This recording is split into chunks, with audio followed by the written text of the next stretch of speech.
afternoon tea and vlog number 5. This is my messy life.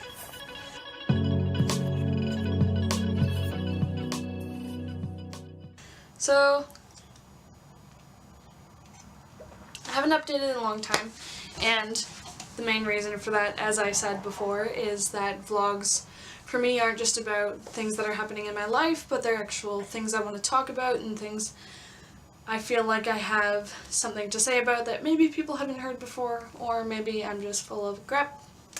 Anyway, today's topic is going to be art, because for those of you who don't know, which I don't think there are a lot of you since I do a lot of art on my channel, but I'm a freelance illustrator and I actually have some works published in book covers that are in stores in Canada, so that's cool.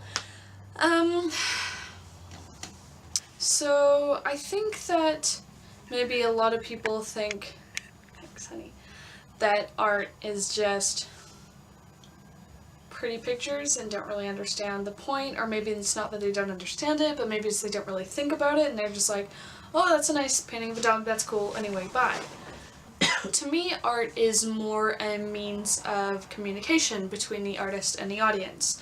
I think that an artist draws from their own experiences and their own emotions to create a piece, which then at a later time the audience will look at and hopefully get some of the emotions the artist was trying to experience. Was trying to portray, sorry.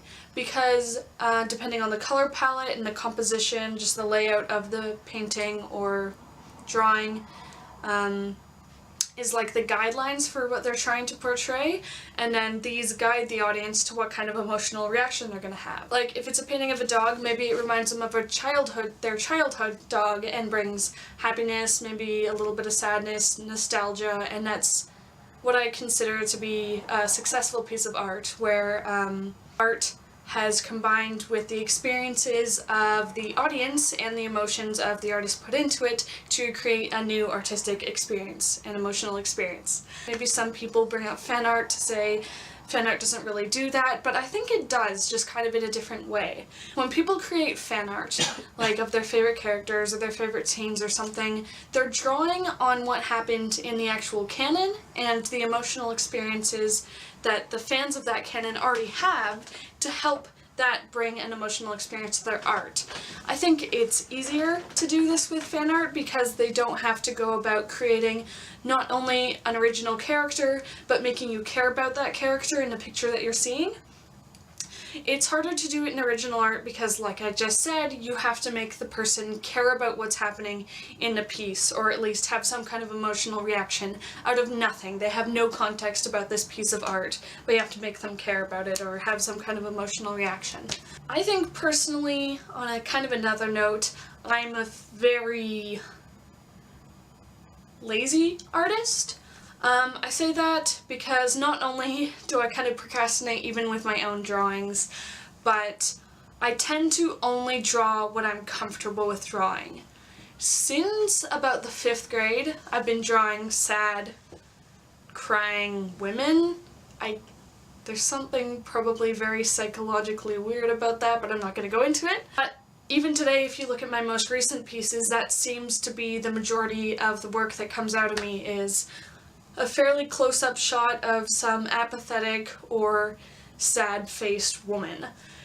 It's generally the same thing all the time. I tend to stay in my artistic comfort zone because I know I'm good at drawing faces, and particularly girls' faces, so that's basically all I draw.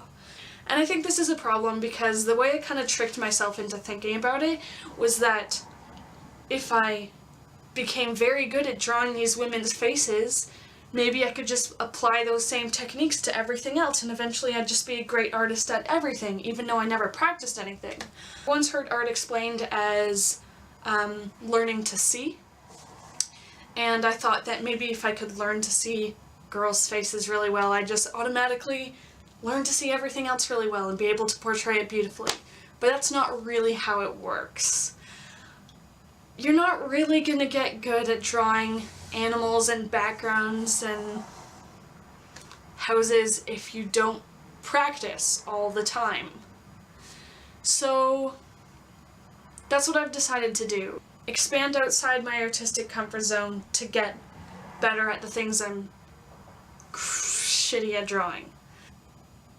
You don't always have to show the public if you're worried about being criticized or anything. The important thing is to just practice. And if you don't do studies upon studies of hands and feet and ears and animals and electronics and everything, you're never gonna get good at them. I mean, yeah, you could be decent by drawing other things and then knowing how lighting and colors work, but like, if you don't practice drawing specific things, I don't think you're ever gonna get really better at them.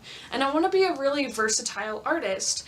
So what I'm gonna do is, in maybe a week or two, I'm gonna be launching my new website, and it's called Do or Die. Do or Die is gonna be about me sketching something I don't know how to draw every day and posting it.